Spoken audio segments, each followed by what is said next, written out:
Welcome to the Jay McGillis Memorial Spring Game here in Chestnut Hill at Alumni Stadium.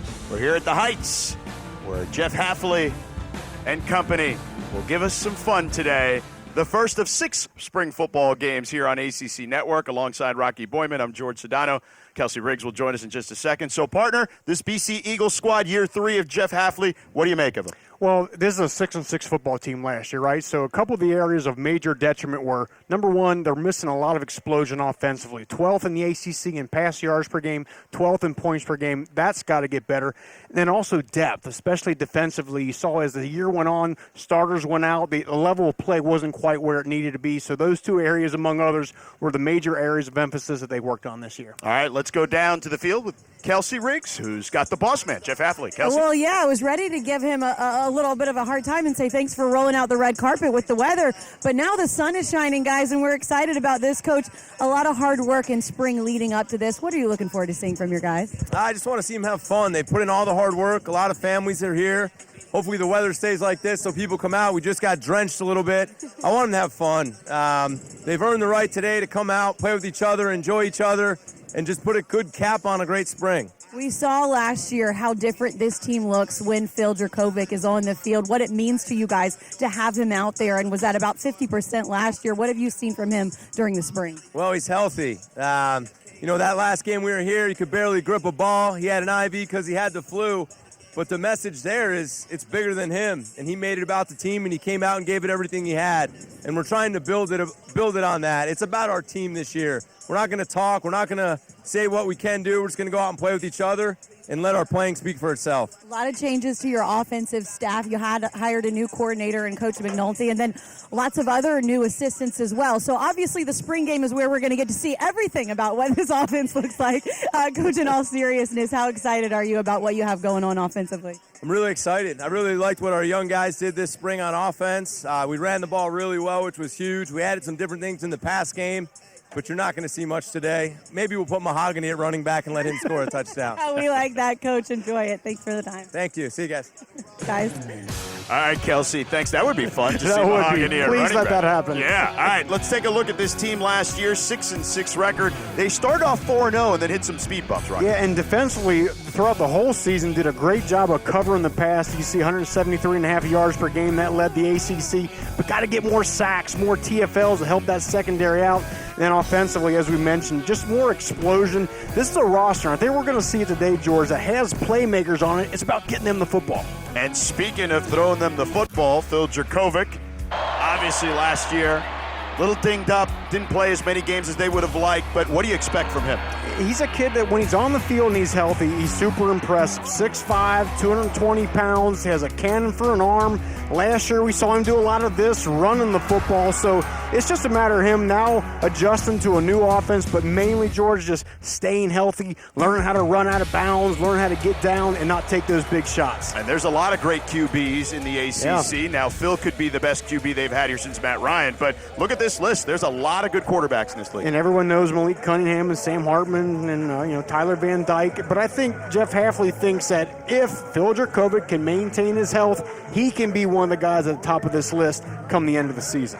Let's take a look at the format for this afternoon's game here from Alumni Stadium. So, partner, we're going to get a real game here to start, and then there'll be some situational stuff in the second half with the running clock. Yeah, first half will look kind of like a real football game, except for the tackling part. Then second half will be a lot of situational things. Yeah, it'll be fun to watch. I don't think there's any question about that. What do you try to accomplish, though, in this spring game? Number one, health, right? You want everyone to get out of here. I know Jeff Hafley's thinking about that, but I think it's also you want to see guys in a more of a game-type environment. How do they play? How do they respond? And it's just, again, all about when you get an opportunity as a player, showing that coach that you're the guy that deserves to be out there. Absolutely. And there's a lot of guys fighting for jobs, certainly at this time of year. I don't think there's any doubt about that. So they're trying to cement their situation on this particular roster. So Jurkovec will start off here in the gun as we're getting started here at Alumni Stadium. New offensive coordinator, as you mentioned. It's the handoff up the middle to Garwo. Not much there. Now, they'll only play till a thud today. Nobody wants to get hurt, to your point. Nope. But, Garwo he's their bell cow, man, for sure. He really is. He had over 1,000 yards last year in that Missouri game. He went for 175, I think. So he's not a burner, but a guy that's really, really runs tough. And Coach Hafley talked about this spring. He thought he did a much better job of being patient in that run game. Of course, you got to remember, in college, they're always evolving, these particular players. There's no doubt. So Jurkovec will throw on this one. He rolls out, dumps it into the flat to Garwo. And short gain there, maybe even a loss on that particular play.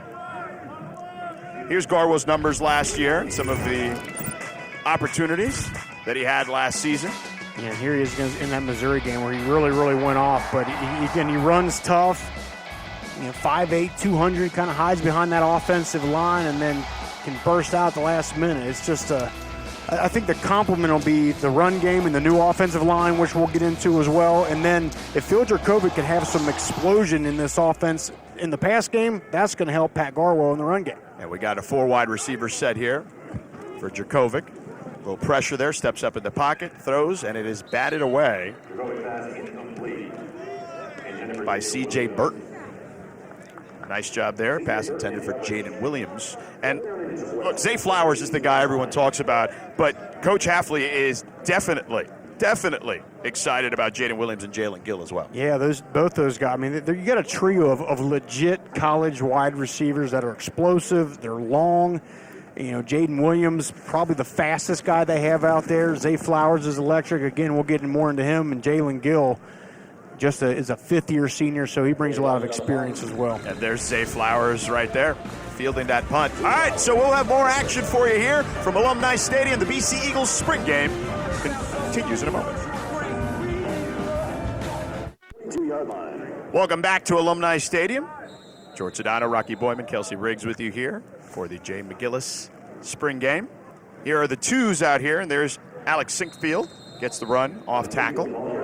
Gets a couple of yards there. So this is the group definitely fighting for spots here as we see the twos, and Alex Sinkfield is their traditional backup running back. We'll see Xavier Coleman, bit of a scat back certainly. And then at receiver, Lewis Bond and Dante Reynolds. Those are two young guys that Coach Hafley thinks can play here. That's right. What did we talk about at the beginning of the broadcast? Depth, right? That's what they have to develop, and that's you got to have a deep running back room. You got to have 4 or 5 wide receivers that you can count on. That's what happens. And Emmett Moorhead lets it fly down the sideline. It's caught there by Taji Johnson. Big play there for the second group. 25-yard gain.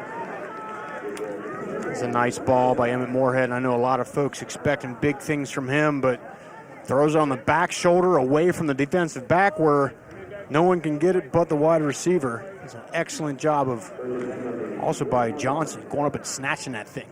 Jalen Williams in coverage there. So the twos are moving on the twos now, and Emmett Moorhead in the gun. 4 receivers out there, and this is the thing with John McNulty's offense. We're going to see more 4 wideouts here. Yep. Yeah, absolutely. They want to change things up. That one's incomplete, intended for Dante Reynolds there near the sideline. And that's one thing Jeff Hafley talked about this week to us is they don't want to be so married to a system the way they've been in the past. Last year in the run game, big outside zone. Well, if that's not your strength, maybe you try some combo blocks, duo play, inside zone, things like that.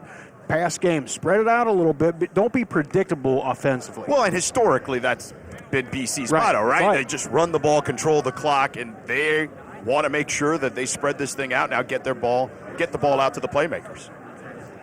Moorhead in the shotgun. In trouble, steps up, and looks like he'll be called for a sack there. Nice job there defensively. Sacked there by Tyus Clemens. Ty Clemens, redshirt freshman, at the top of the screen, just nice, good job with the hands, active hands. Got to have that as a pass rusher. Good job moving the quarterback. Yeah, Clemens has stood out thus far this spring. Coach Hafley very happy with what he's seen out of him. So loss of yardage there. Here's Moorhead in the gun. Looks right, throws right, got a receiver open, but misses him there. That was intended for Dino Tomlin. You may know that name, son of Mike Tomlin. About that. Played for Mike Tomlin for 1 year. And the thing with Emmett Moorhead, you watched last year, he played in the one game against Syracuse, and I think I recall he had a nice deep ball to Zay Flowers. For him, it's just, I think it's getting better at, against the rush. He looked like he got a little panic when that rush was coming last year, and that's part of his development. Well, you and I were watching him warm it up. He can throw it from a lot of different angles. That ball slings out of his hand, too. He's got a lot of juice coming out of that with that throw, but you're right, it is kind of like a three-quarter Aaron Rodgers sort of delivery. So here's Moorhead again over the middle and almost picked off.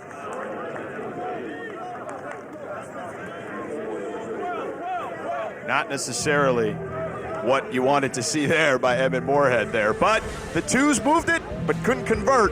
We'll have more from Alumni Stadium here in just a moment.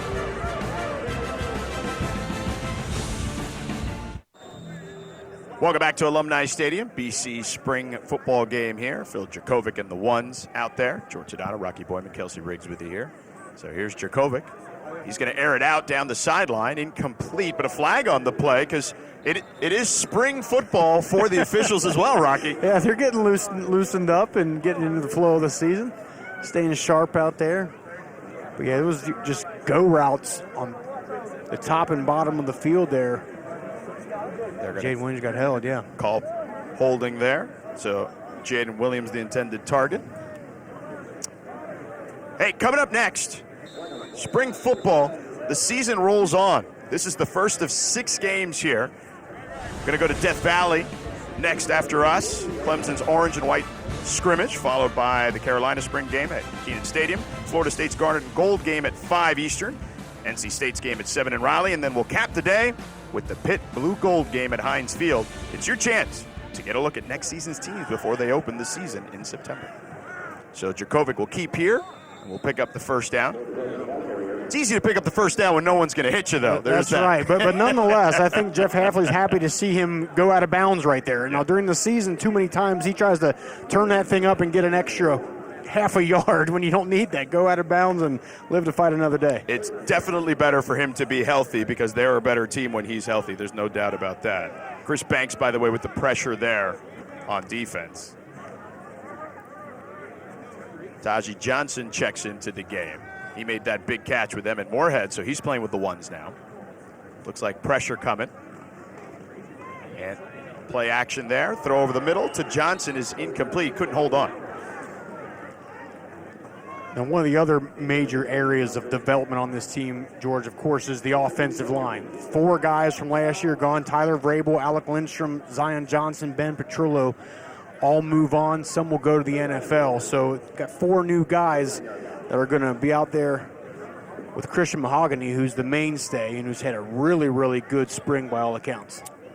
What do you make of this particular offensive line, though? It is fairly young for the most part. I feel like Coach Hafley does like its potential moving forward, but do you think there's some guys that can make instant impact? I think so. It's just about development. Offensive line is the hardest thing to develop because the only way to get good at run blocking, like on that play, is the run block, right? Which is, various practices are in pads, some are not in pads, that kind of thing. But, the size of these guys, you can tell they've recruited this position well. You always know you're going to get good recruits for offensive line at BC. It's just a matter of, those guys all got to play together. 5 guys got to be on the same page. It's an experience thing. Yeah, you got to 5 have to play as one, basically, in a lot of ways. Vinny DePalma with big tackle there on Garwo, 5th-year senior playing middle linebacker. So here's Jurkovec over the middle to Garwo, dancing around in the middle of the field. Big gain there. Gets a first down. And you look at the offensive tackles, Jack Conley and Ozzie Shapillo, 6'7", 6'8", so the size there, the tools to develop are there, and by all accounts have really done well this spring. It's just, again, a matter of making sure that continues to get better as the season comes in. Yeah, and Ozzie Shapillo, you may know that name because his father, Steve, was an All-American offensive lineman here at BC, and he's the guy that carried off Doug Flutie in that Hale Flutie game. So when you watch that, and here's a deep pass to the end zone, incomplete, intended for Jaden Williams. But when you watch all those videos and the guy carrying off Doug Flutie is Steve Trapillo, Ozzie's dad. One of the biggest moments in BC football history, no doubt about that. I'm trying to think if there's a more watched highlight in the history of college football, right? Everybody has seen that to some degree. I was 7 years old when that game happened. I remember it still.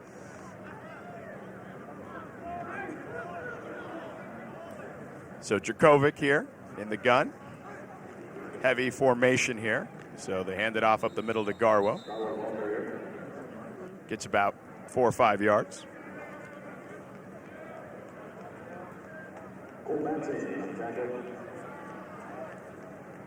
Drew Kendall leading the way there for the offensive line push. So Mahogany, he'll be back at a guard position. Drew Kendall plays center. Conley and Trapilla at the tackles. That kind of the other guard is the position they really trying to find out who's going to take that spot. And by all accounts, Finn Dernstein, fifth-year senior, is really kind of grabbed that thing and made it his own here. Well, and Jeff Hafley talks about how as strong as Mahogany is, Durstein may be even stronger than Mahogany. Right. That's wild. Throw to the end zone is incomplete, intended for Jalen Gill. Josh DeBerry in coverage. Let's take a look at some of their top returners here for BC. Just a moment after this replay. It's a great job by DeBerry. He didn't have time to get his head turned back around, so he kept his eyes on the receiver and then brought the hands right up in between the two arms of Gill. That's textbook right there. That's textbook. That's exactly how Jeff Hafley coaches it. He has a lot of experience coaching the defensive backs in his history. You can tell. I mean, already in this spring game so far, there's been some great plays on balls that have been in the air. So here are their top returners, obviously Jurkovec, Garwo, and Flowers, who will only play the one series that we saw him in earlier in the game today. So Jurkovec, under pressure, steps up, flushed out of the pocket, off his back foot into the end zone, and it is incomplete. I thought he might have caught it for a second, but could not get a foot in bounds there. Jaden Williams, the receiver there. So the field goal unit, I would imagine, may come out here. Nope, actually no field goal, so it was fourth down. So the twos will be stepping on the field. Yeah, they call that an off-platform throw. You got Jurkovec rolling to his left, away from his throwing arm. Did a good job of getting those shoulders contorted around and able to get some mustard on that ball. It was just well played by the DB. Yeah, certainly a tough pass there, off his back foot. Yep. But let's take a look at some of the top returners on defense as we look at the twos here getting ready to take the field. So Cam Arnold, Josh DeBerry, who we just saw a moment ago.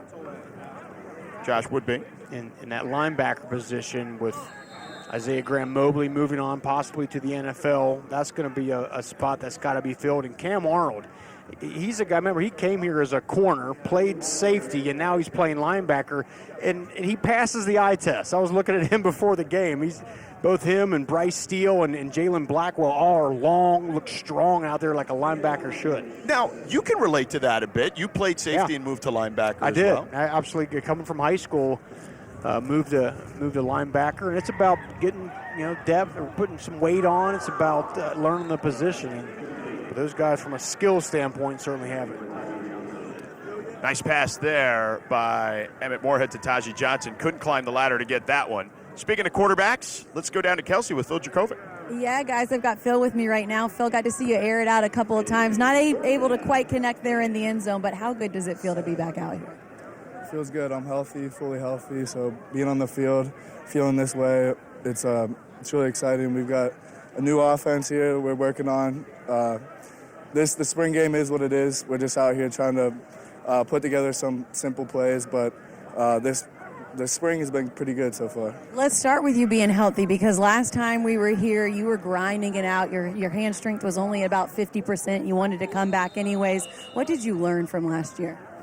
That I can battle through stuff, like not being fully healthy, but still being out there on the field. Like, I learned something about myself, that I can battle through things. So to anything, that was a win. We talked to Coach Hafley, and he said you were already such a great leader last year, but this offseason he's seen you grow even more in that leadership role. Why is that maybe an emphasis for you, and is that something you feel like you've really grown on? Yeah, being the fifth year now, I'm the old guy. Everybody is going to look to us, to all the old guys, the fifth years. So it's time to be the leader of this team. How about offensively, Coach McNulty? I know you've gotten to know him pretty well over the last couple of months. What have you seen from him and really liked about what you guys are building? It's a good mixture of things in the offense. It's kind of a combination of different styles, and so what it allows us to do is get the ball to our playmakers. We don't have Zay out here, but we've got a bunch of good receivers. They're going to make a lot of plays. Your offensive line looks so different than it did last year. You've got Christian Mahogany back, but a lot of new faces on there. What's it been like kind of getting in the groove with those guys and seeing what they're able to give you during the spring? Yeah, they're a bunch of young guys, but they're all excited. It's a new offensive line. It's kind of a new team, so they're excited to make this their own, the 2022 offensive line. It's going to be different, but I know that they're all ready to go. Coach said maybe we'll get to see Christian run it in or something like that. Which offensive lineman would give us the best celebration if they scored a touchdown today and won? Christian Mahogs. He's gonna get it in. We're gonna get down to the goal line and he's gonna run one in. All right, we can't wait to see it, Phil. Thanks. Thank you. Guys. All right, Kelsey. Hopefully we will see that, but here's the Phil Jurkovec timeline. Those are his 2020 numbers where he played most of the games, and then last year injured right wrist and then had to deal with the injury, came back from the injury and tried to play through it. But Coach Hafley told us, Rocky, that he only had about 50% grip strength when he came back, so it was tough to just play. And that tells you everything you want to know about that young man. Look, George, we live in the age of people opting out of bowl games and opting out of the season. Here's a kid. Boston College wasn't vying for a championship, right? But he wanted to be out there. He was going out there 50%. He has the flu, and he still wants to be out there with his team. So, any coach will take that as a start. Now it's just a matter of getting him healthy, getting him into the flow of this new McNulty offense, and I think the sky's the limit. And it's fascinating because Coach Hafley talked about how great he is when he extends the play and how he sees things that other guys just don't see. Yeah, he told us during the week here, there's a couple times during the spring, he'll make a throw, and he's like, how did you see that? Well, it doesn't matter how, it's just the fact that it did happen. So that's certainly gives Jeff Hafley a lot of confidence. Absolutely. And it's a quarterback league for sure in the ACC. Tomorrow afternoon, we'll have a softball, baseball doubleheader that starts in Tallahassee with number 3 Florida State hosting number 5 Virginia Tech at noon Eastern. After that, the 20th ranked Seminoles baseball team is in Atlanta to take on Georgia Tech. Both games are right here on ACC Network and the ESPN app. George Sedano, Rocky Boyman, Kelsey Riggs with you here at Alumni Stadium, hanging out the Heights here at Chestnut Hill for the BC spring game. So Jurkovec in there, play action, looking down the field, throws towards the sideline. It's caught at the 45-yard line and gets into the defensive territory on the other side of the field. Nice job there by Lewis Bond, who's someone that Coach Hafley is pretty high on coming into the spring game. That's right, just a redshirt freshman along with him and Dante Reynolds. We saw him earlier. Good job, and that's a nice throw, dumping it over the head of the nickel and behind the safety there. So 25-yard gain there. And look, this offense, when it comes to the wide receivers, Zay Flowers is the guy. Coach Hafley said he's the best stop and start guy on the team. And look, maybe even in the ACC. I know that's tough to say. There's a lot of great wide receivers, but he's got some giddy up to him, and he can switch on a dime. Zay Flowers is electric. He's just a different wide receiver. But that's the thing, George. They got to get him the ball more. Last year, only 51 touches. And for reference, I think he reminds me a lot of Wan'Dale Robinson, if you remember the wide receiver from Kentucky. Wan'Dale Robinson last year had 104 receptions. So Zay Flowers had less than half of that. You got to get the ball in his hands, right? It don't have to be a bomb down the sideline. Pitch it to him, throw a one-step, just get the ball in his hands and let him make somebody miss. Make him your Deebo Samuels. Correct, with the Niners. correct. I think sometimes coordinators get so caught up in scheme and all this sort of thing, and it's like, get the ball in the hands of the playmakers and let them do the work. Jurkovec trying to make a play here, throws off his back foot, has a receiver open, caught at the 25-yard line, and will take it to the house. Xavier Coleman, 47-yard touchdown from Phil Jurkovec, and we heard this guy out of the backfield, watch out for him, and Phil Jurkovec did. What were we talking about? Get the ball in the hands of the playmakers? Well, that's Xavier Coleman. Get everybody flowing to the right, and then the arm strength of Jurkovec just to throw that thing back across the field. And, Xavier Coleman, freshman last year, didn't get a ton of touches, but he's a track guy in high school, a lot of speed. And that's what it's about. Spread that ball around, find ways to get it to your best players. Coach Hafley told us he has a knack for making the big play when we spoke to him, and you saw it right there. He is absolutely electric. The extra point is up and good. Let's go back down to Kelsey, who's with Alec Lidstrom, a little special guest for us here. Yeah, you guys, we're talking a lot of offensive line. Eric McLean, my friend, would be really happy to hear that. I've got Alec with me, as you guys mentioned. And first of all, what's it feel like for you to kind of be back and taking in this spring game?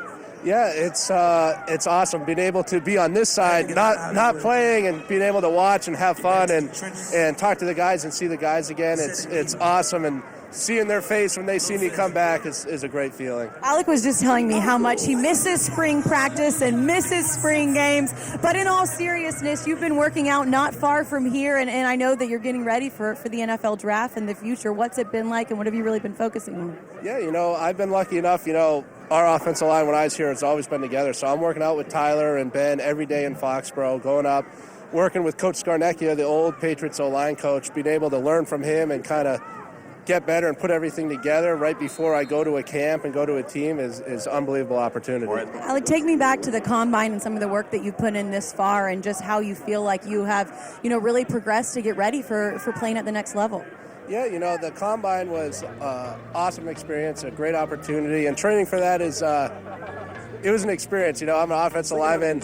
I don't like to run 40 yards and go back and forth, so it was definitely different. But doing that, and I was really happy with my performance, and now coming back here and now getting really into football again is awesome. And then BC prepared us so much for everything, whether it's the mental side of football or training and getting ready for the next level is unbelievable. You might not like the 40, but you did everything so well there. What I do know that you like is something that we've talked about over the years, and it's your food reviews. Rick's Reviews. You guys, if you don't know, he reviews all types of food. Got a YouTube for it. Is there anything that you haven't reviewed yet, food-wise, that is on the bucket list? I wouldn't say it's on the bucket list, but I've kind of become more of a seafood guy. I never really liked seafood, but I was training in Miami, and you kind of have to have seafood when you're in Miami, and so I'm getting into it. So I'd say I have to start growing, as a person and like my taste, I got to grow into the seafood world. You're going to continue to evolve. I love that. Just like on the football field, you're always wanting to do new things and learn more.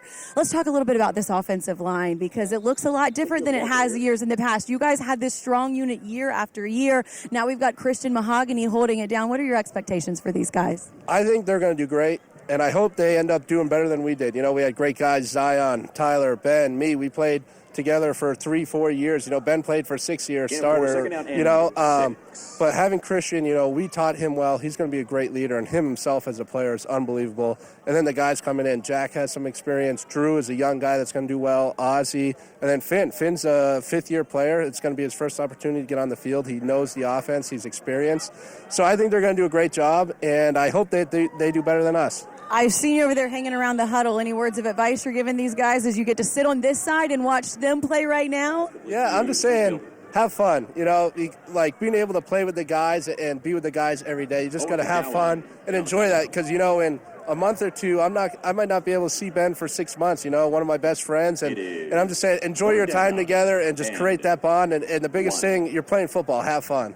Alec, we appreciate the time. I've certainly enjoyed covering your career here and looking forward to seeing what you do at the next level. Awesome. Thank you so much. Go enjoy it, guys. See, Kelsey, I always thought offensive linemen were always on the seafood diet. Seafood, you eat it. But I think he meant something differently there. But, well, and here's the thing. You played in Boston. There's some great seafood here. Now, listen, I'm from Miami, so I get that you're down there training and you're going to eat a lot of seafood. But basically anywhere up the Atlantic coast, you get great seafood. I mean, you can stumble, trip, and fall and hit a seafood place around here, right? I mean, come on. But come on, no, Legal Seafood, Atlantic Fish Company here in the Boston area. Come on. No, but Alec, he certainly has an NFL career ahead of him. Tyler Linderbaum is probably the top center to go this year, the guy out of Iowa. Luke Fortner out of Kentucky is another good center. But I think Alec is in that top 5 in terms of centers that are going to go in this draft and probably somewhere in the first 3 rounds. Now he's got me thinking of seafood. Now when I get down to, I'm doing the Miami Spring game next week. I may go down to Joe Stone Crab or something, or Garcia's Seafood. So, obviously, Lidstrom, as you mentioned, will be a draft prospect, Zion Johnson. Let's take a look at that graphic we had up earlier. Zion Johnson, a projected first-rounder. Put your Mel Kiper hat on or a Todd McShay hat on, whichever fits better for you, and tell me what you think of these guys. I think Zion Johnson potentially goes in the end of the first round. I mean, Kenyon Green out of Texas A&M is probably the top guard, and then the Slater kid, I've got a Mississippi. He's up there, but I think Zion Johnson. For a big guy, he can move. I remember that really standing out last year watching him. He can move around real well for somebody his size. So I think he's end of the first, top of the second for sure. Tough catch there by Charlie Gordner. Nice hit here, too. That's how you play the thud, right? Yeah, that's an extra thud right there. Well, we had some rain earlier, so somebody wanted to bring the thunder, and the lightning. There you go. Obviously, Trey Berry, tight end last year, he's going to play in the NFL. He exits from last season, so Charlie will get some looks. Obviously, George Takix, the transfer from Notre Dame, he came in this spring, is another big body target for Djokovic. Nice back shoulder throw there to Taji Johnson for the first down. So let's take a look here again. This is a nice job here. I mean, these back shoulder throws, the quarterback looks out, he sees the DB on top of the wide receiver, and you throw that on the back shoulder. It's an unstoppable play. Taji's a big kid, 6'3". Yeah. And that's the thing. I think a healthy Phil Jurkovec is going to show just how much talent is in this wide receiver room. We didn't get a chance to see it much last year, but if he's healthy, I think we are going to see. They've recruited very, very well at that position. Nice stab there by Alex Sickfield. That pass a little wide. He was able to catch it. Now, Emmett Moorhead, we talked about him earlier, all the different arm angles, big cannon, no doubt. But when you talk to people around the program, they say he's going to be the future quarterback, but he has some growing to do, certainly, at the position. Yeah, he certainly does. I mean, he's got the tools. You got to have that to ever want to grow into a great quarterback, but he's 6'6", he's 230 pounds. So that's there. He's got the arm. That's there. It's just a matter of him, as I said earlier, being more comfortable with that rush in his face. That's the thing that stuck out to me watching him last season. See, but that one right there, that's a smart play. Yeah. Receiver covered, throw it out of bounds. bounds. Out of bounds. That's right. And live to fight another day. So we'll live to fight some more here at the BC Spring Game at Alumni Stadium. Should be a fun one here. Two sides trying to battle for some spots. Be back in just a moment.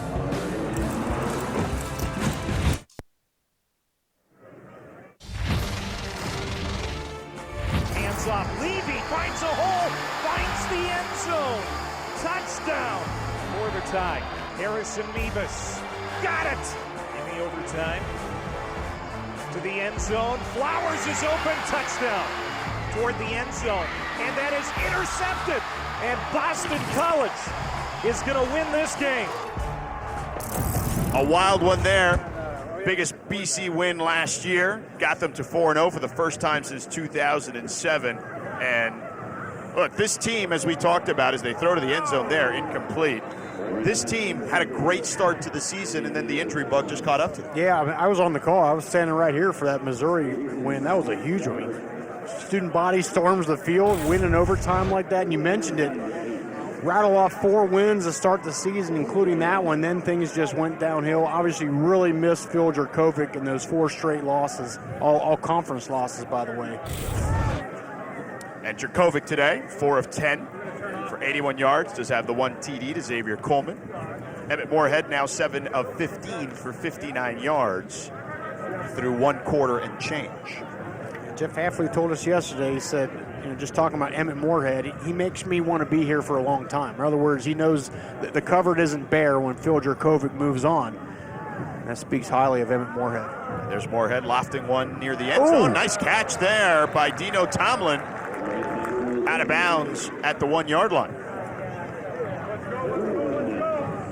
Are they going to say it's incomplete? We're going to get a replay here? A challenge, coach's challenge? Yeah, the right foot was out. Could not get it in. That was still an impressive throw there by Moorhead. Good job with the wide receiver seeing the ball in the air and contorting his body and not losing focus of it.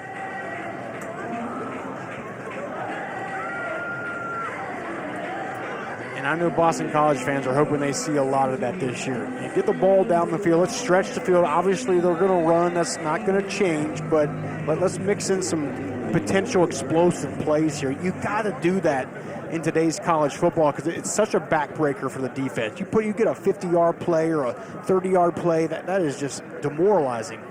And they just need a few more of those. They're capable. I don't think there's any question about that because, as you talked about, this receiving core is really deep, as we've seen here already. Here's Jurkovec throwing over the middle on a crossing route there for Jaden Williams. Nice pickup of a couple of yards. It's just that, like as we talked about, variety. Just add a little more variety to this offense, not be as predictable, and I think that's really going to help it. Speaking of that deep receiving core, the number one man on the depth chart, Zay Flowers, is with Kelsey. Guys, one of the best things about spring games is that, Zay, you get to eat snacks. Zay Flowers with me now with a handful of fruit snacks, and then I just asked him, do you like gummy bears as well? And tell everybody what your answer was. Show me. Right here. I keep them everywhere. Zay stays ready with the snacks. Zay, to be back out here and be wrapping up spring, what does it mean to you guys? I mean, it feels good. I feel like we had a very productive spring, and Coach McNulty bringing the offense in, I feel like he made it easier for us to understand the offense because, like, it's not hard. Like, it's not easy, like, having a new offense and changing coaches, and I feel like he made that transition easy for us. Yeah, tell me a little bit about that transition and kind of what it's been like. You're one of the leaders and standout stars on this offense. What have you really taken away from what he's told and taught you guys so far?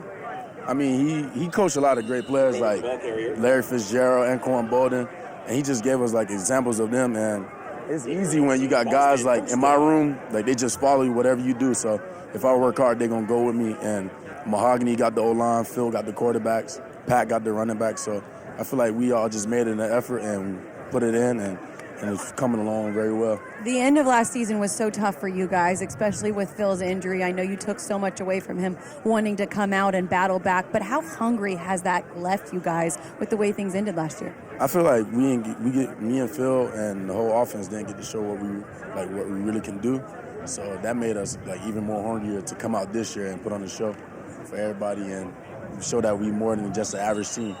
Postseason recognition for you, third team All-ACC last year. I know that your sights are set on even more this year. We've seen you as big plays, plenty of times. What can we expect to see this year? I think you just got to watch and see. I think it's going to be a good year.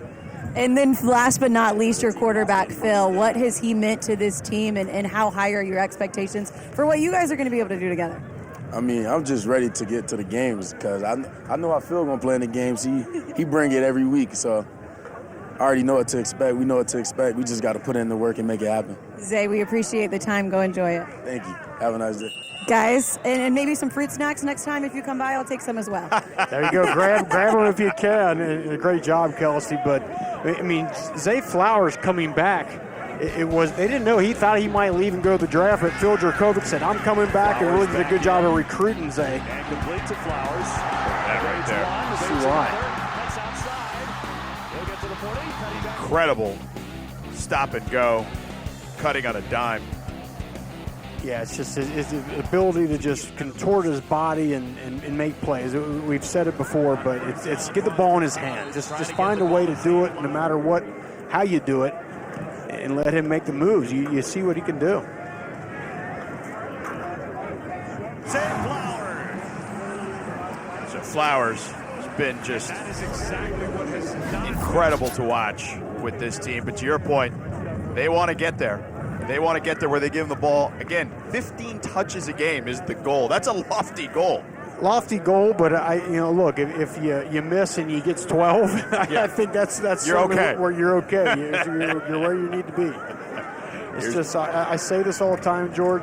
It's players that win games, not plays. Big moments. Absolutely. Think players, not plays. And that player right there, number 4, is a guy that needs the ball in his hand. And number 7 getting the ball in his hands again, picking up a first down, Xavier Coleman. Coleman's been very active today out of the backfield. Nato Akpala has put a lot of pressure on Jurkovec. While Kelsey was talking to Zay, Akpala thought he had a sack. He even threw his hands up at Jeff Hafley saying, wait a second, you're not going to give me a sack on that one? I've played in these spring games, George. Yeah, it's always because the coaches are always going to give the benefit of the doubt to the offense, okay? But they're going to make their case nonetheless. Over the middle there to Coleman, and he'll pick up another first down. Akpala, of course, had that big punt block against Clemson, so. Yeah, he's part of that defensive line, but again, that defensive line has got to generate more chaos this year. You know, Donovan Ezaraku is a good player. Sheeta Salah, obviously a good player. Akpala, but they need those guys to get more pressure on that quarterback, and that's only going to help that defensive backfield be even better this year. 15-yard gain there by Coleman. He's got 3 catches for 75 yards, and of course the touchdown earlier. Play action here for Jurkovec. Flush to his left, stops, throws across his body into the end zone, and a flag on the play intended for Lewis Bond. So the officials getting a lot of work in there early in this one as well. Too much work, in my opinion. No, but that was a good job of escaping right here. Another off-platform throw, but that's tough. As the wide receivers coming back to that thing. C.J. Burton, just a sophomore, is another guy in line here to be an impact player for this secondary. But it is just amazing that, again, this defensive backfield led the ACC in pass yards given up per game, only 173.5, and they only had 21 sacks. I mean, that's impossible. Here's Mahogany taking it up the middle on the Wildcat play for the touchdown. Look at that. You heard the big fella would get a carry. We thought he was kidding. And look at this. Look at this. Little kickstand. You know what? He may be celebrating later. That's just fantastic. That's just fun to see those guys do that. And we know Jeff Hafley said he was going to do it, but I didn't think there's any way. And the direct snap, too. They didn't even hand the ball off to him. The only thing he needed was give a little leg kick and a little audible or something. It's like old school Refrigerator Perry in the Super Bowl there. That's the best. That is just fantastic. Which was against the Patriots, so I'm sure some Boston College fans will remember that. Let's take a break. We've seen 14 points on the board here with the ones, including a trick play there by Christian Mahogany on the Wildcat. Get those big fellas some opportunities to score 6. Christian Mahogany going to have some fun tonight.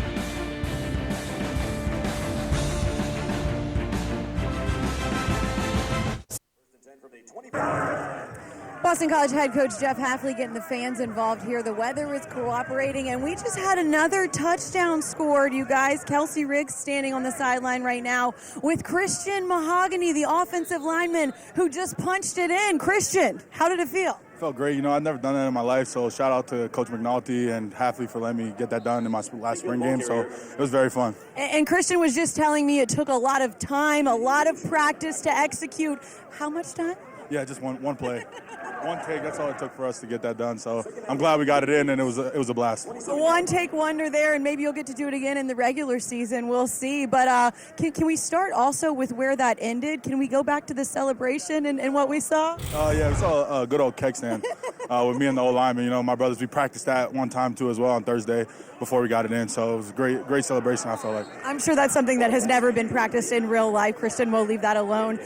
Tell me a little bit about this offensive line. You have a lot of new guys with you this year. You were such a solid unit for such a long time, but the expectations, I know, are still really high. Yeah, definitely still really high. All these guys right here I stand next to every day. They work their tail off, and we go to war, and that's what it is, being an O-line, being a big dog under Coach Gooch, and we're going to have a great season, I feel like. Got to talk a little bit with Zay and Phil about Coach McNulty and what he has brought to this offense. What have you seen from him so far that has really impressed you the most? Explosiveness, the run game, we love it. Just vertical, get vertical, win, dominate, and that's really about it. Spring football, I know, is hard. It's a grind to get through and to get to this point in the spring game. As you look ahead to the regular season, what are the expectations for this team? A lot of wins. That's definitely on our mind. We want to win. last year left a bad taste in our mouth, so we definitely want to prove to the country who we are and what we're going to do. Christian, before I let you go, what was harder, taking that direct snap and punching it in, or the handstand at the end? The handstand. Christian Mahogany, thank you, guys. All right, Kelsey. Now, look, I don't know if you agree with me or not, partner, but I think the best thing in football is the big fella touchdown, okay? Whether it's a defensive lineman that gets one stuck in his belly, runs it in as an interception or picks up a fumble, or you get this from Christian Mahogany, right? When you score a direct snap, little wildcat action, and then you get a little keg stand celebration. See, but it's the theatrics you get out of a big man touchdown, right? They're so excited. They never get to touch the ball. They get yelled at if they touch the ball most times, and then they finally get the chance to do it, and they're just so excited. And Christian Mahogany is a fantastic athlete. You saw it. And that play capped off a drive of 9 plays, 75 yards, 5 minutes and 9 seconds. And Mahogany with the 2-yard TD run. Jurkovec, by the way, on that drive was 4 of 4 for 37 yards. Now, he mentioned Coach DeGuglielmo, new offensive line coach, tons of experience, 2-time Super Bowl champion with the Patriots and the Giants. What is it like to have a guy like that leading the charge for this particular group? DeGuglielmo, you're talking 30 years as an offensive line coach. He's been with the Patriots, the Giants, the Jets, the Chargers, so his experience level. I mean, he's got the pelts on the wall, right? He walks in the room, every kid's going to say, okay, this guy knows how to coach offensive line. I'm going to listen to him. So the experience factor is just tremendous. And he just looks like an O-line coach. Oh, of course. I mean, he's got the look. There's no doubt about right. that. Here's Sinkfield up the middle, breaking some tackles, picking up the first down there. And just on Mahogany, I mean, Coach Hafley was telling us this week, he's like, as a former defensive guy, I want to make him a 3 technique. He's like that athletic. He can move like that, but it's just, he's truly the man right now on that offensive line. And he's getting some more instruction there by Coach Goog. Coach Googs looks like he may have done a few keg stands in his day, too, I think. I would imagine so. No stranger to that. Maybe that's where they learn it. Maybe that was worked in practice. You never know. Worked it in. So here's Emmett Moorhead. We got Tomlin in motion, but we got flags on the play. Full start on the offense. Let's take a look at the schedule for this season for Boston College. They were 6-6 last year, as we talked about. When you look at this schedule, ACC is tough. Tons of parity, obviously. How do you see this thing potentially shaking out if they have relative health? I think early on you see some winnable games, and then obviously getting the meat of that schedule. What's Clemson going to be? You have to imagine they're not going to have a down year like they did last year, going just 10-3. Wake Forest, they get, Hartman comes back. Then you look at the end of the season at NC State, at Notre Dame. So you're talking, NC State probably one of the top teams in this conference. And you go back-to-back 2 tough opponents late away from home. That's tough. What's a successful win total for them? I mean, putting you on the spot. Yeah, I think 9 wins. I think is what you want. Does this team do they have the juice to do that? I think it potentially is there. Got to have some things go the way. Jurkovec has got to stay healthy and take that next step. Offensive line has to gel. So there's some factors there, but I think you like it's at least promising here at this point. So first down here for the twos. Here's Emmett Moorhead. Throws it near the numbers, and it's caught there by Taji Johnson, who's getting a lot of work in today. And he's a big target, so I'd throw it to him too. Heck yeah. And it's just great to see some of these guys that aren't maybe the starters come up and have big days. And that's a nice catch. You see strong hands, didn't let Williams rip that ball out. 14-yard gain. That's 4 catches for Taji for 55 yards.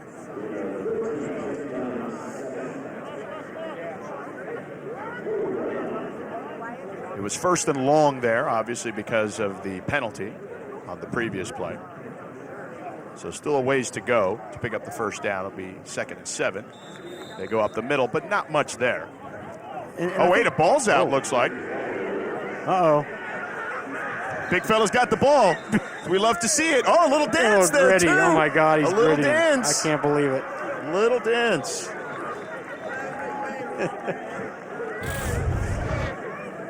Let's see what happens here. That was a nice job of getting rid of that block.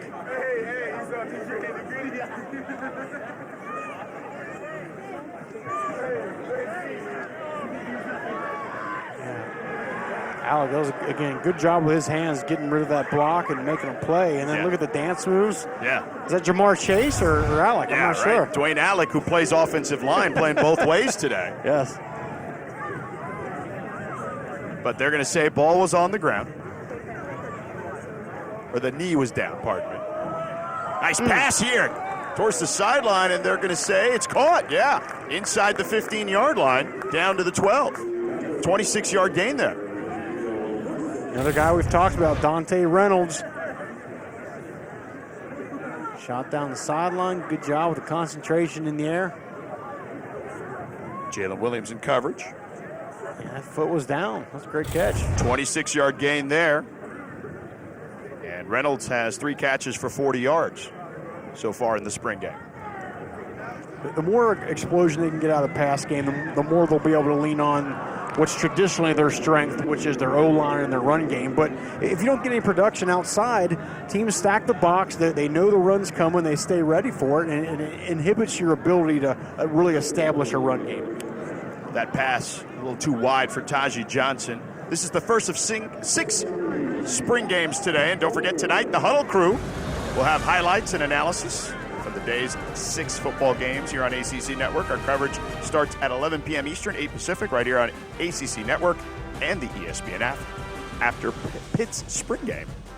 And, of course, our own Kelsey Riggs will be hosting that, doing double duty today. That's a teammate right there. Now, Kelsey, she may have a beef with you and I because the weather wasn't necessarily cooperating pregame today. No. And the minute there was a drop, you were like, hey, Kelsey, we're going to go upstairs. We'll see you later. And I was like, I know you played linebacker, but you played fullback for me there because I followed you down that hole very quickly. The minute there was a raindrop, these guys disappeared. We were sitting out here, and it was okay. Like, is it going to rain? Is it not going to rain? We took one photo. Credit to Rocky. I mean, he must have had the weather app out and known that it was coming because we take one photo, and I turn around.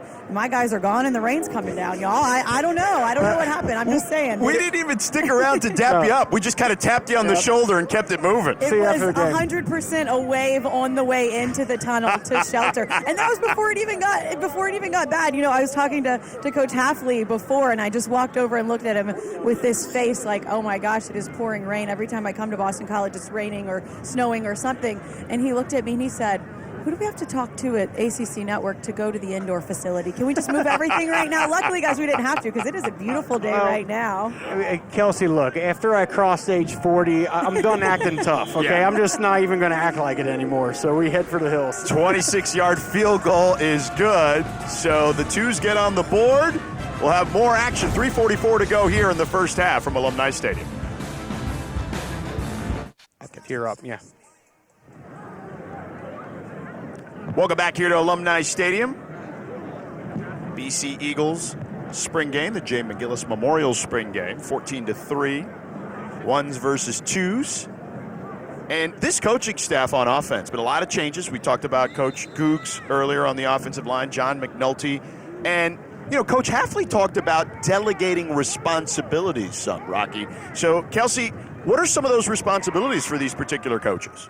Well, one of the things I think all the coaches are going to be excited about what they just saw right there is Phil Dracovic just delivered a dime, though. One of the things that Jeff Halfley told us was offensively, he wanted to figure things out and maybe kind of learn to grow and evolve. And Coach McNulty came in late. He didn't get here until early February. And he said one of the things that he wanted to do was figure out a way to get the quarterbacks more coaching. And he said, look, it's hard to be a quarterback coach and be an offensive coordinator. He says McNulty has a great relationship with all these guys, but they actually took what is listed as tight ends coach Steve Shimko, and he's kind of made him a little bit more into the quarterbacks coach, you guys, which we thought was really interesting. He talked about how, you know, now McNulty has the opportunity to walk in and out of these other rooms and get to know those players and really have his hands in all parts of the offense, while Shimko, a former quarterback and former quarterback experience coaching himself, has really kind of locked in with this quarterbacks group group. And Rocky, you know a lot about what happens in and out of those meetings, and I'm sure that's really valuable to have somebody like that in there with Phil Jurkovec as they're getting to learn this new offense. Well, you're right. And the quarterback position, guys, obviously is such a complex thing these days. There's a lot going on. So you need a coach with you there all the time just to talk through everything. And with McNulty, he's got to be in the wide receiver room. He's got to have a relationship with the offensive line. So he's bouncing around. So I think it's a smart move to get Shimko, has experience coaching that position, get him next to Phil Jurkovec every day and get inside his head and keep helping him learn. And it's really the same for a lot of first-time coaches, almost regardless of sport. I've covered football, I've covered basketball, and what happens is first-time coaches, they try to be too hands-on. Yes. And you can't do that. You got to be able to delegate responsibility. You got to build trust in some of these guys on your staff. Well, you're right. I mean, last week I did Louisville's spring game, and Scott Satterfield did the same thing, right? Brought in some new offensive guys, and he even said, look, as a first-time coach, you finally get that big job you've always wanted, and what do? You become a control freak, right? You want to do everything, and you just can't. So part of the process for a head coach is learning how to delegate, learning who to trust, and I think you're seeing that here with Jeff Hafley as well. And that was something that Jeff Hafley told us that he was trying to do himself too, right? We know him as this defensive-minded guy, and in the first 2 seasons, he was very involved in the defense. And he said when he stepped away from him this year, he thought this offseason maybe that he should find a way to delegate more, to y'all's point right there, and make sure that he's doing even more with the offense. One of the things that I've loved in covering Coach Hafley the last couple of years is you just hear how reflective he is, and he's so open and honest about, hey, these are things that I think I could do better. These are things I think will help our program. And so that's something that he said he's really tried to have his hands on is, hey, I don't need to be in every defensive meeting. I need to be the head coach of this program, and that's kind of the change I think he's trying to make this season. Great. Thanks, Kelsey. And Connor Lighton there missed that 52-yard field goal attempt. Coming up next, the spring football season rolls on in Death Valley. We'll have Clemson's orange and white scrimmage, followed by the Carolina spring game at Kenan Stadium, Florida State's Garnet and Gold game at 5 Eastern, NC State's game at 7 in Raleigh. Then we'll cap off the day with the Pitt Blue Gold game at Heinz Field. It's your chance to get a look at next season's teams before they open the season in September. And as I mentioned earlier, at 11 o'clock, Kelsey's will be doing the huddle back in Bristol, recapping the whole thing. But how great. You get a whole day of football, right? You love the ACC, you love football. Just sit back on the couch, kick the feet up, and check out a bunch of spring games. Here's Emmett Moorhead airing it down the sideline, incomplete, a little too strong there. Intended for Dante Reynolds. Kelsey, don't get a ticket driving back to Bristol, though. You guys, it's only an hour and a half, so I think I'm going to have time to get back, take a nice little nap, hang at the house, watch the rest of these spring football games, and then go to the studio tonight at 9 or 10 o'clock before this 11 o'clock show. But it is exciting. It's definitely a different feel with spring football than a regular game, but just to kind of see the progress that these teams have made. And there's so many teams today on ACC Network that, not that we have question marks about, but that you're excited to see what they're able to do. And starting with Clemson and DJ Uiagalelei that we'll see in this next kickoff at 1 o'clock. Taji Johnson making a big catch there for a first down, a 20-yard gain. Well, and that's the other thing, too, is it's nice to have some normalcy back, right? Like, we're not meeting with players via Zoom. And all Jeff Hafley talked about. This is his third season, the first time he's had, kind of a normal spring, so it's a good thing. And Moorhead getting it rolling now. Catch there by Dante Reynolds. He's at the 30-yard line. Catches it by the numbers. These wide receivers are saying, look, there's only one football, but you're going to have a hard time figuring out who to throw to because there's a lot of guys showing they have some talent. That's a great thing for Boston College. So about a minute to go here in the half. The twos trying to get closer here. Moorhead throws towards the sideline. It's caught near the 20-yard line. Pick up another first down there to Dante Reynolds. So under a minute now as they stop the clock with 56 seconds to go.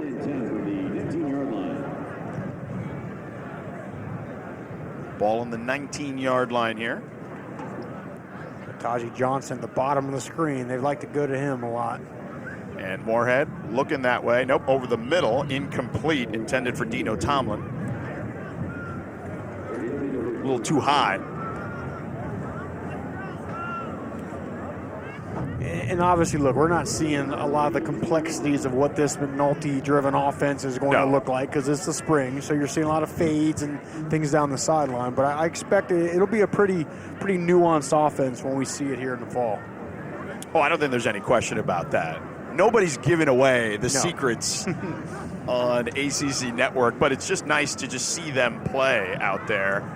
Although you do wonder, did they want to get the mahogany run on tape to make the other coaches have to practice against it, right? That's fair. That's fair. That's fair. I don't know. Looks like a miscommunication there, though, on that particular play as Moorhead threw it towards the corner. Receiver broke inside. Dante Reynolds was the intended target.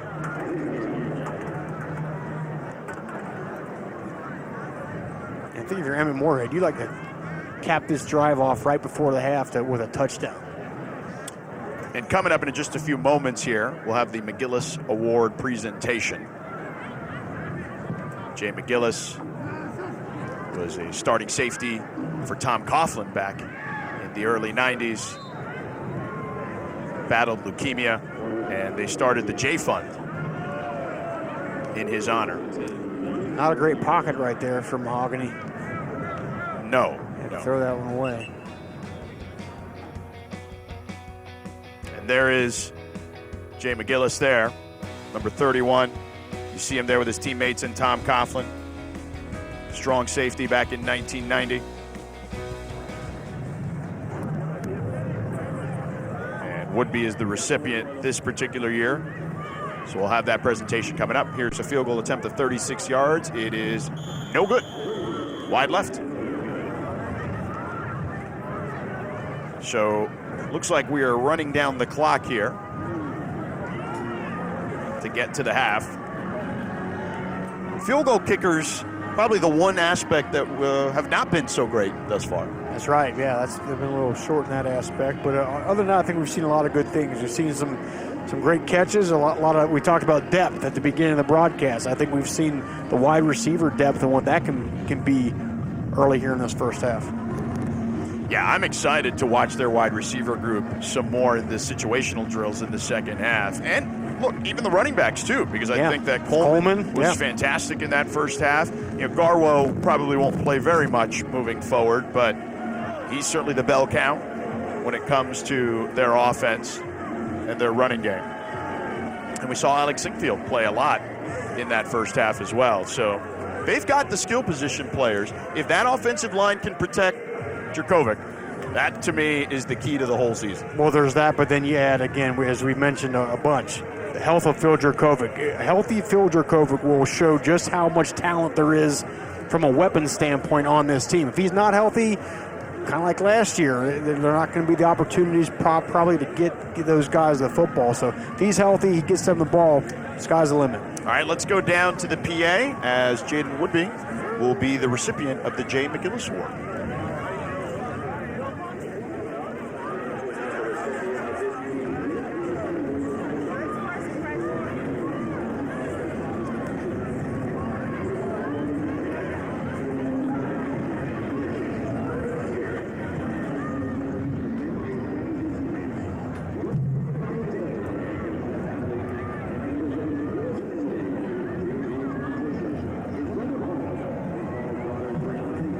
There's the McGillis family. We're having some troubles with the PA. Jaden Woodby, the recipient. Woodby, fifth-year senior from California, St. John Bosco, a powerhouse high school in Southern California. And he's one of the leaders, obviously, on this defense. And just an incredible kid when you talk to everybody around here. Yeah, I mean, he's just you see the production, too. Last year, 56 tackles, 3.5 tackles for loss, couple interceptions, couple sacks. You know, he's out there making plays for that defense. So we'll have some more action coming up for you. It'll be situational in the second half for the BC Eagles. And Kelsey will talk to Jaden Woodby, the recipient of the Jay McGillis Award here at the Jay McGillis Spring Game here at Chestnut Hill.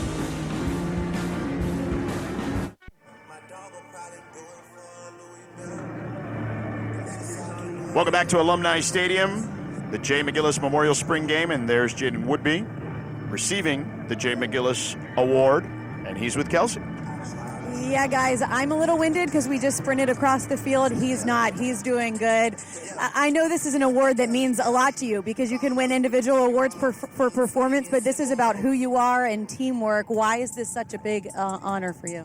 I felt like it was just a big honor just because with me being a transfer 2 years ago, them entrusting in me and allowing me to actually represent McGillis. I feel like it's major, and I was just humble and very appreciative of the award. Jaden, what did you do as a transfer from Florida State coming in here to make sure that these guys knew what you were about and how you wanted to lead this team? Honestly, somebody that I look up to all the time is Kobe Bryant, and then another guy is Inky Johnson. I look at their motivational videos every day, and the main thing that they always say is just put your head down and work. You can never get too high, never get too low, and always about the next play. Your defensive coordinator, Tim Lukabu, is someone who I know you guys draw a lot of inspiration from, what he preaches to you guys day in and day out. What's it been like in your second season now getting ready for that with him? I feel like they've done a great job with me in a sense of just helping me become a better overall player. I feel like I'm getting a better grasp of the defense, and, I'm just really excited for what's about to happen this year. What have you seen so far? I know it's just a spring game, but kind of give me the first half is over and what we should expect from the second half. Just fun, just having fun, just letting guys play, have fun, letting it rip, and just playing good BC football. More big men touchdown is what I want. It's not what you want because you're a defensive guy. Jaden, congratulations. We appreciate it. Thank you. I appreciate it.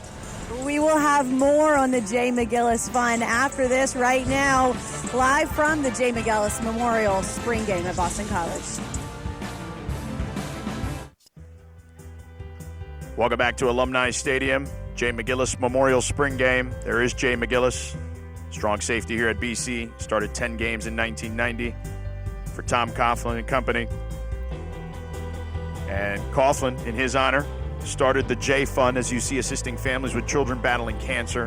Have helped over 5,000 families, Rocky. Tremendous, just tremendous. I mean, you talk about all the great things college football gives people. I mean, this is one of them, right? A fund, over $15 million donated, 5,000 families. That's just tremendous. Just incredible stuff. And, of course, the website, tcjfund.org. Fun day here for us here at Alumni Stadium.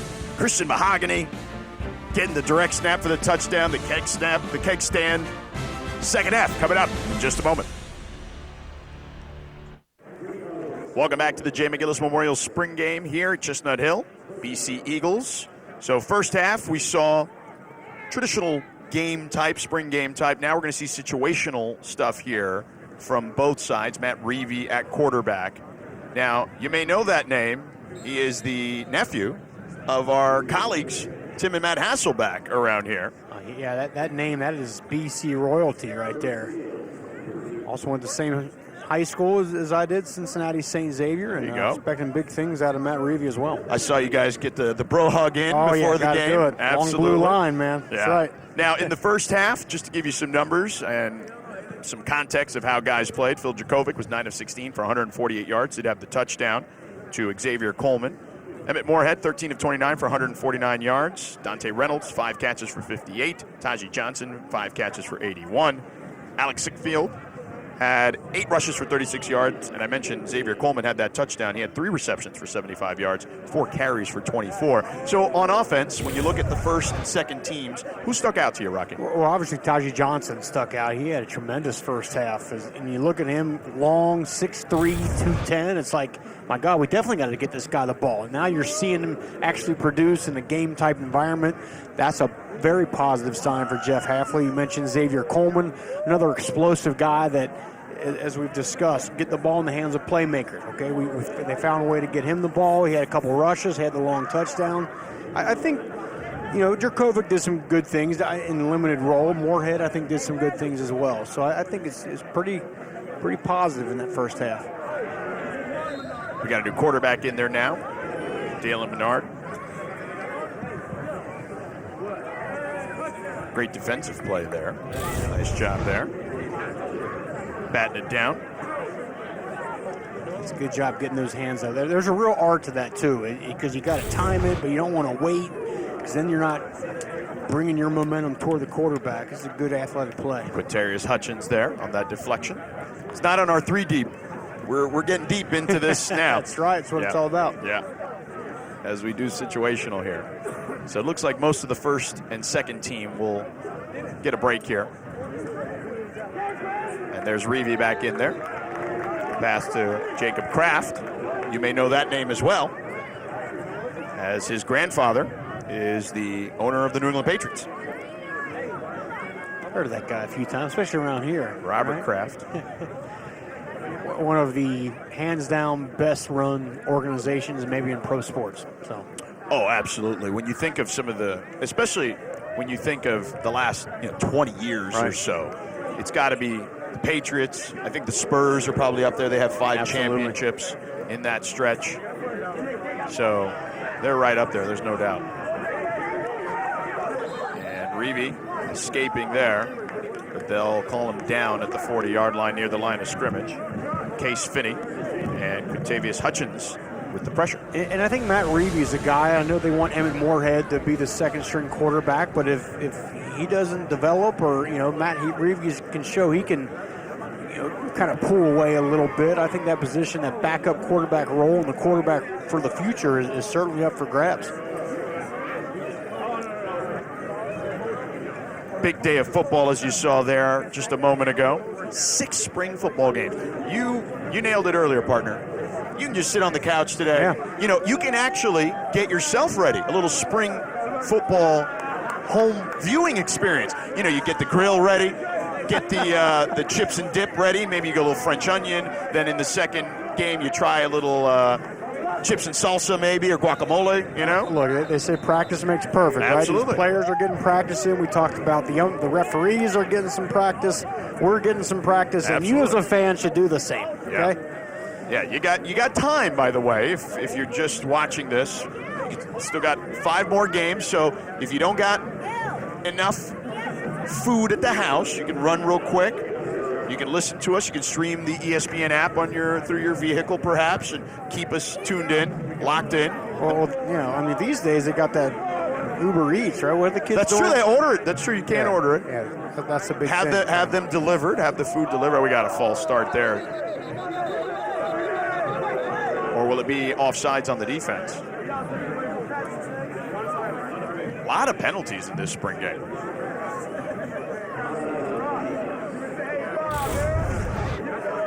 Trying to get that he jump. jumped. Yeah. Yep. He knew as soon as he did, too. But I think that's what's great about watching these spring game broadcasts is that you got 2-hour primer for your favorite team or a team in your favorite conference. You want to know what's next year's outlook going to look like for Boston College or Clemson or North Carolina. Tune in and get you up to speed. Absolutely. Because this conference is competitive. Throw down the seam is incomplete, intended for Tommy Birmingham. Here's the deal. This is a running clock here in the second half. We're going to take a quick break. Kelsey on the other side. We'll talk to offensive coordinator John McNulty. Stick around here from Chestnut Hill.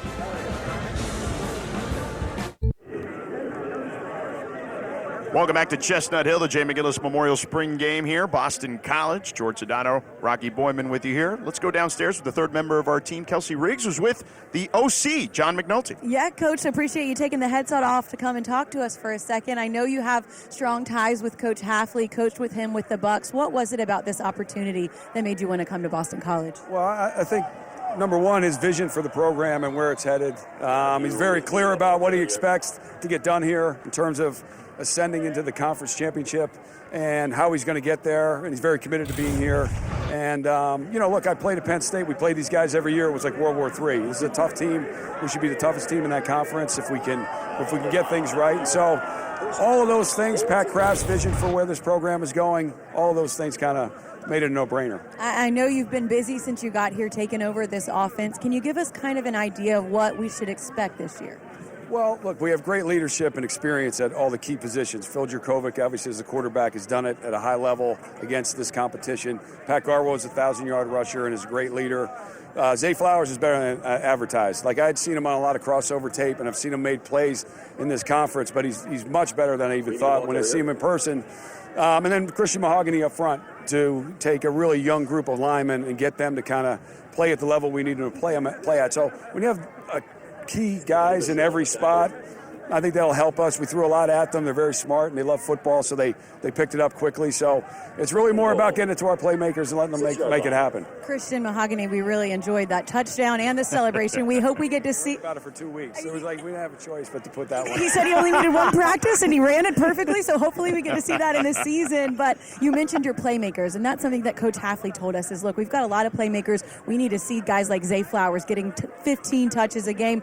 In terms of changing things with this offense, is there anything that you really saw right off the bat that you want to be different in the future? Well, it's really more about who than what. We can fit the plays to whatever. It's more about like Zay and Jaden Williams getting to make their plays, Pat and X getting to make their plays, and Sink, running out of the backfield.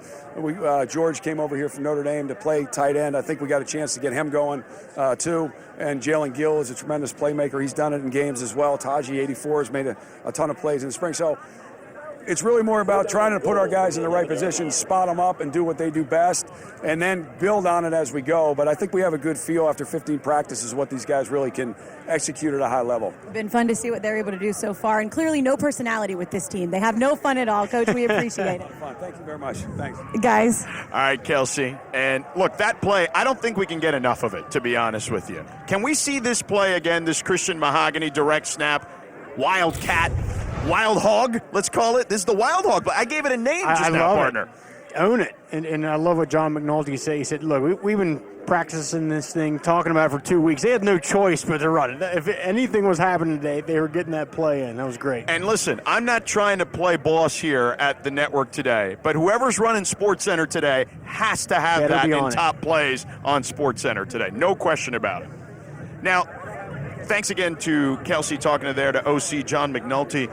And Coach McNulty and Coach Hafley do have a previous relationship, partner. That's right. They coach in Tampa together, and they go back a long way. And Jeff Hafley told us, look, he interviewed 8 or 9 guys for that OC position. He took his time. He didn't hire somebody right away. It was into January before he did. But he wanted to get it right, and he really thinks McNulty's the guy. And it's those past relationships and experiences are so important.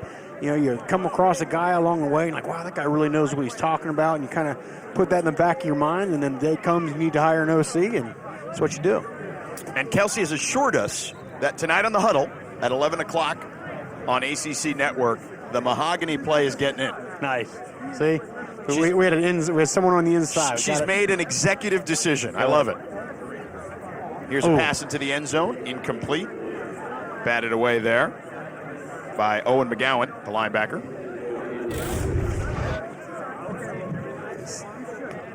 Great job by the linebacker there. There's Owen McGowan. Just popping in that window. That's always so tough for those quarterbacks to see. Good job getting a hand on it.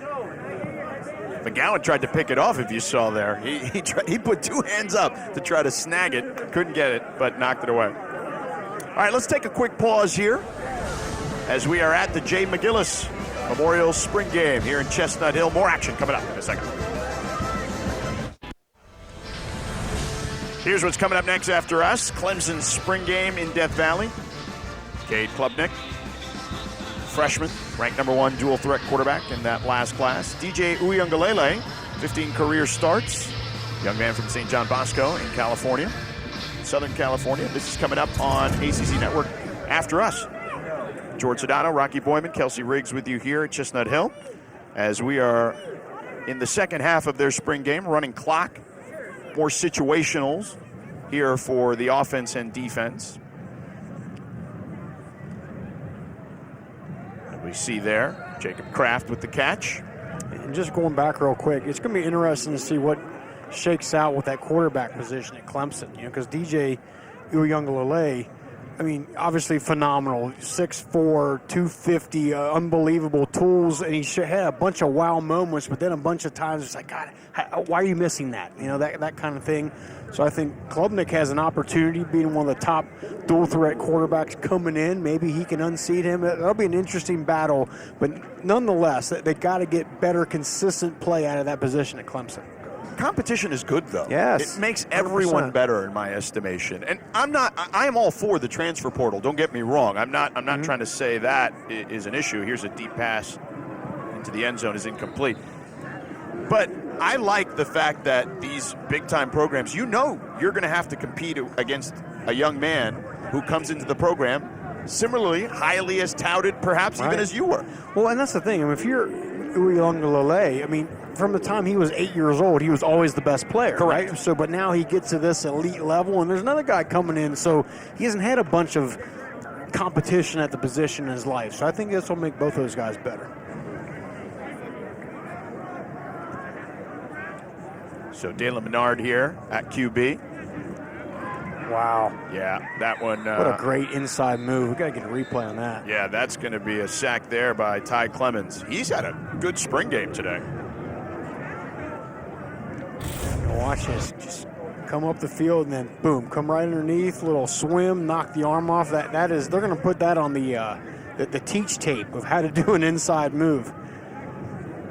Get the club and swat and swim, as they call it. Yep. Came down that arm. That was great. Kevin Klein beat on that play. And Dwayne Alec is playing defense today. I mean, he's an offensive lineman by trade, but he is playing defense. They're testing him out there today with the second and third teams.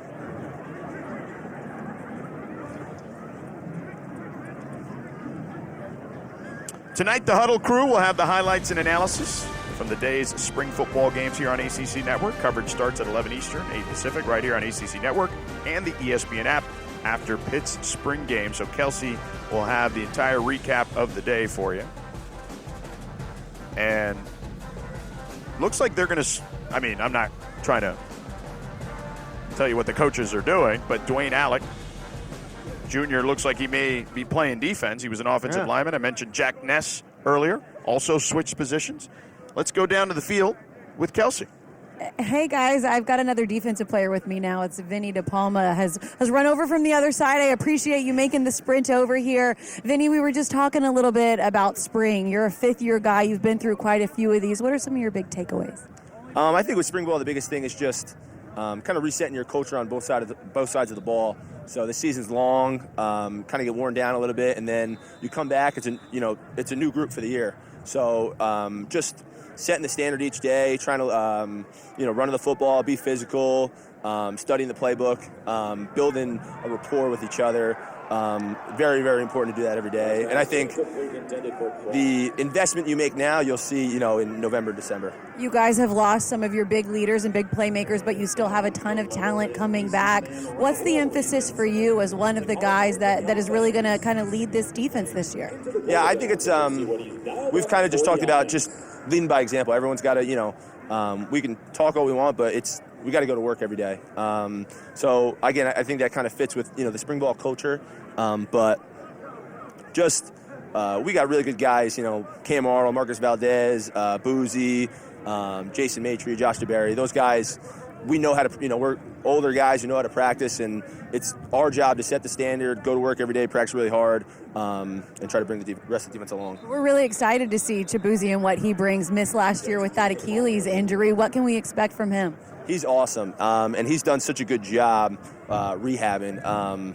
I was an Achilles guy too, and he's an Achilles guy too, and just so we've become really close just through that kind of process. But he's one of the hardest workers rehabbing every single day, and I think that speaks volumes to his play in the field. But you get hurt, it's a new challenge, and your job, you as a player, your job becomes rehabbing, and he's done an unbelievable job at that. So. And Coach Lukabu is someone that I know you guys have gotten to know well over the last few years. What's it like to play for him and kind of the mindset and mentality that he has for you guys each day? I mean, really even at practice too. Oh, what do we have here? Brandon Summers. Yes.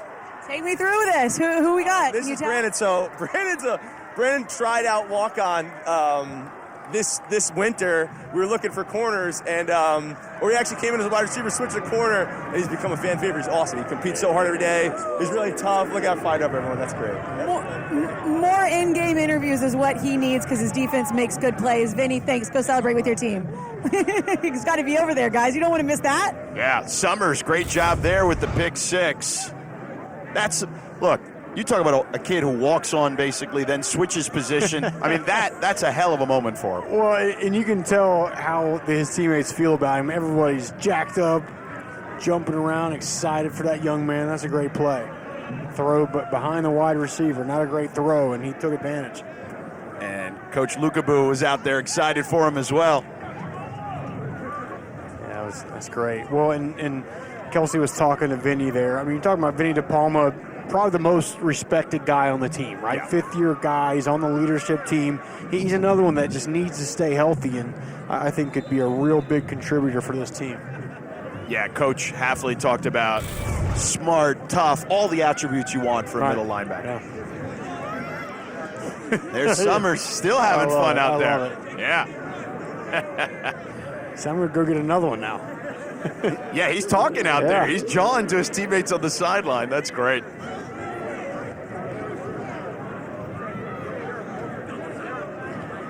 Jack Brandon in at quarterback now. And they test Summers there.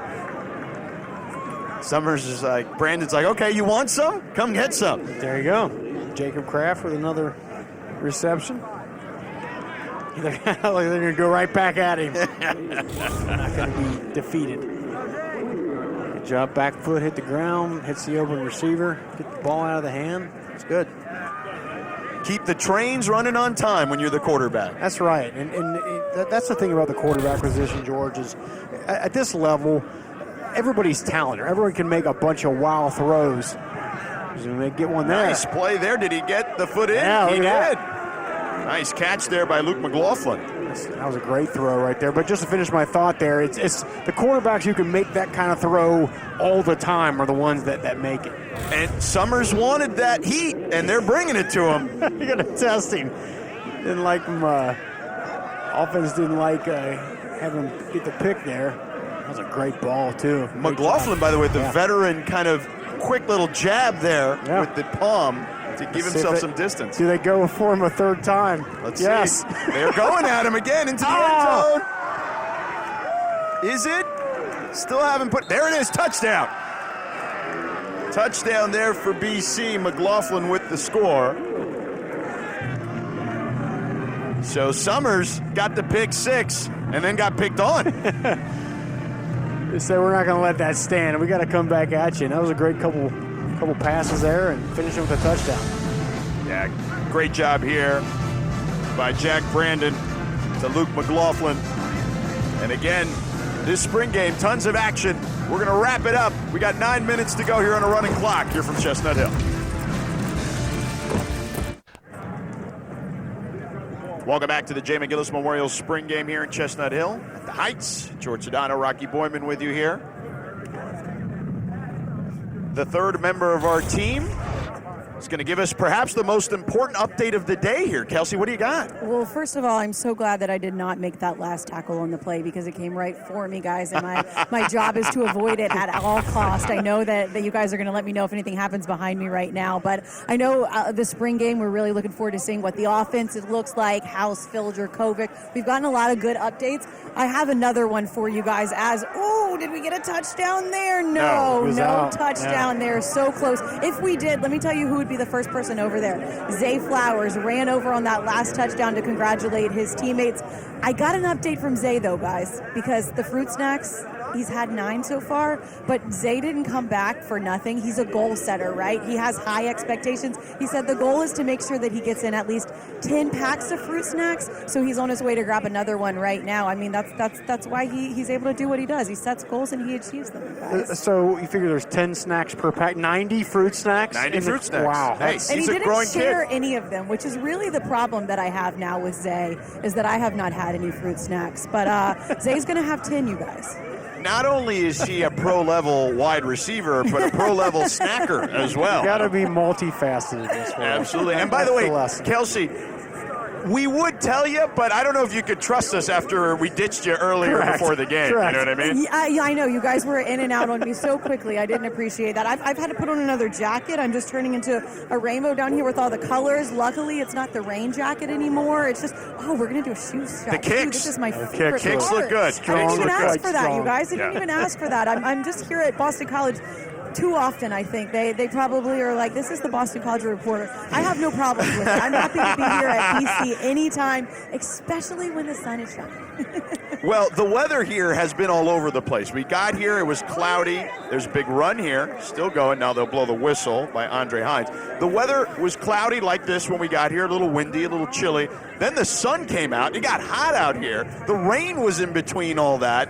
And it's been all over the map. So, Kelsey, you have been a trooper today, for sure. Well, guys, I'm so excited to be out here with y'all. It's been a really fun day, and hard to believe that spring football is wrapping up and that before long, gosh, we're going to be toe meets leather and the real thing. And I can't wait to see what Jeff Hafley and this team were able to do in their third year here. And such a big deal to have Phil Dracovic and Zay Flowers and so many of these other guys back this year. And I think it's especially, Kelsey, and great job, a great year for this conference. I mean, such parity in the ACC. I mean, who had Pitt defeating Wake Forest in the championship game last year? Didn't happen. Nobody. Right? So this is a conference that is up for grabs, and I know Jeff Hafley is really confident his team can maybe be in that mix. And let's take a look at BC's schedule this upcoming season. I know you said that 9 wins would be excellent for this team. It's early on. They've got some opportunities to put some wins on the board, and then it gets tough for sure. It does. I mean, I think Louisville is going to be a really good team. They get Malik Cunningham back for his third year, and that's always going to be a tough game there. And then, as we talked about, end of the season in November at NC State, at Notre Dame. You close out a couple pretty tough games. Yeah, ACC is really competitive. I'll be at Miami's spring game next week. Tyler Van Dyke, as we talked about quarterbacks earlier in the game, I mean, he's as good as there is in the country at the moment, particularly in this conference. And this conference is deep at quarterback. I'm curious to see what Mario Cristobal and that group do. Cristobal coming from Oregon, coming back home to a place he won 2 championships. I mean, that's one of the major storylines of the entire college football conversation, right? Because Miami's been down for a couple of years, a lot of, five win seasons, that sort of thing. 7 wins, I believe, last year. It's can he get that program built back? Can you get the recruits? Can you get some juice back in that program? That's going to be a big thing to follow. For almost 20 years, we've been talking about when will Miami be back. Mark Richt had it rolling there for that one season with the turnover chain, that big win against Notre Dame at home that particular year, 41-8. And then we got to throw in the end zone. Do we have a touchdown? Yes, we do, but a flag on the play. Zay Flowers. There he is. Zay Flowers giving Luke McLaughlin more love. Got to be careful he doesn't lose those snacks, though. He's got tucked away. Let's take a look at this pass one more time. McLaughlin's been a guy that's really shined here lately. Look at that. Great catch. Great concentration. That was good coverage. Quarterback put the ball down low where only he could get it and came up with it. Jason Scott in coverage there. So continuing with the ACC Coastal Division, I mean, Virginia Tech obviously going through some changes as well. Yep. There's been a lot of changes in the coaching ranks in the ACC. There has. I think another big storyline with this conference is Florida State. I mean, you talk about a program that's been down for a couple years. Can Mike Norvell get that thing turned around?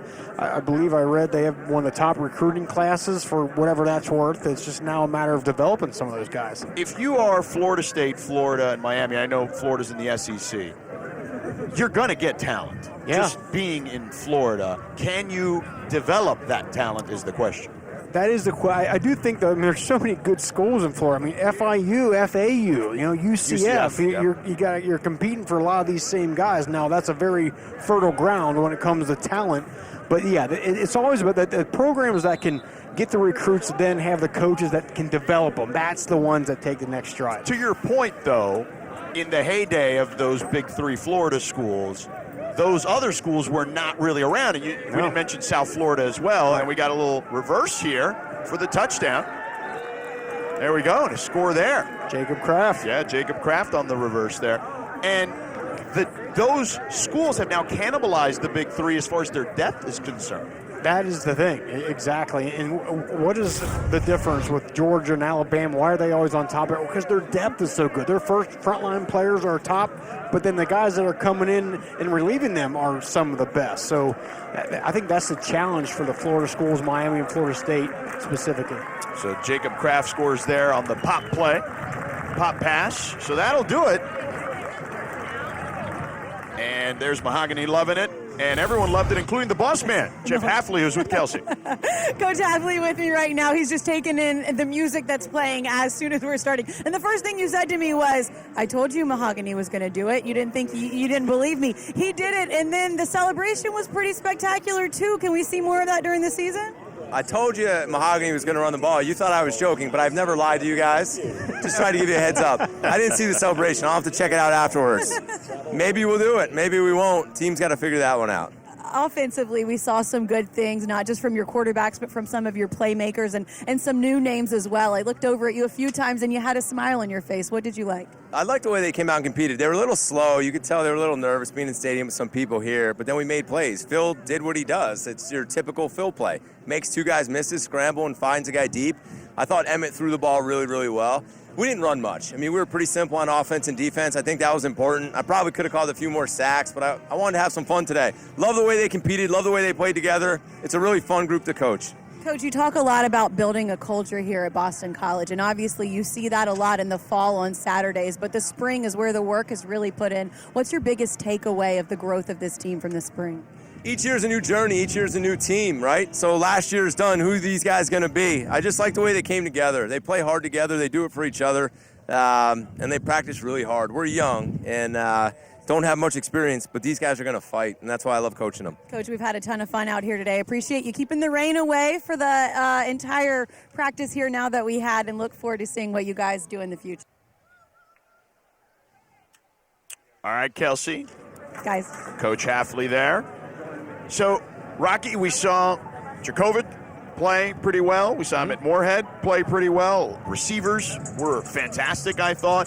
What stuck out the most to you today? I think you mentioned the receivers, and as we've talked about a bunch during the broadcast, there's a lot of talent here. We saw it today. We saw some depth, a couple of things they needed to see, and now it's just, again, a healthy Phil Jurkovec can really highlight how much talent is in that room. It's got to happen for him, and then I think then you mix in the development of the 4 new offensive linemen. I thought it was a good day for Boston College. And, of course, with John McNulty as the offensive coordinator, he's going to want to spread it out more in contrast to what they've done here previously. So with that wide receiver group, every guy is going to probably get some opportunities. I just think as a coach, I always say it, but it's a matter of you don't have a scheme and say, hey, this is what we run. No, where are you talented at? Let's now you design the scheme around your talent. You look on this team, there's a lot of talent at receiver, got offensive line is strong, got a good quarterback, so develop your scheme around that. I think that's what John McNulty is going to make a priority to do. And let's take a look at some of the big plays from earlier today. We've got a number of scoring plays to show you here. And some explosive stuff. Nothing more explosive than the big fella, Christian Mahogany, with the wild hog. Yeah, Jeff Hafley said we were going to see it, and we did. And this is just a Phil Jurkovec play. Scrambles around, off his back foot, throws across the field. Perfect pass to Xavier Coleman. Xavier Coleman is a speedster, and to your point, Jurkovec, that is the typical Jurkovec play. And here's McLaughlin. Yeah. Nice play there. Another wide receiver making some plays for the Eagles here today. Just an excellent day for the wide receiver group. Jeff Hafley got to be pleased, though, with what he saw today. I think so. Look, it looks like everyone got out of here healthy today. They did a bunch of good things. Obviously, the work is not done. They'll take a few weeks off. They'll come back for summer workouts and things like that. And before you know it, partner, it'll be time for the fall. Absolutely. Maybe one of these guys that we saw today will be on that Eagle Elite wall with their number retired here in Chestnut Hill at Alumni Stadium. A fantastic day. It smelled like football. The weather was footballish. We got all sorts of weather today. Sun, cloudiness, rain. It was all mixed in. We didn't get snow, but we got a lot of it in, and we got some great football for you as well. To watch this entire game on replay, as well as other games on our family of ESPN networks, download the ESPN app. This has been a presentation of ESPN, the worldwide leader in sports. For Rocky Boyman and Kelsey Riggs, I'm George Sedano, saying good afternoon from BC's Alumni Stadium. Don't go anywhere as Spring Football Saturday continues here on ACC Network. Clemson, Dabo Swinney and the young men there will be next on the docket with Roy Philpott, Eric McLean, and Katie George bringing you all the action and excitement. We're signing off here. Headed to Death Valley next.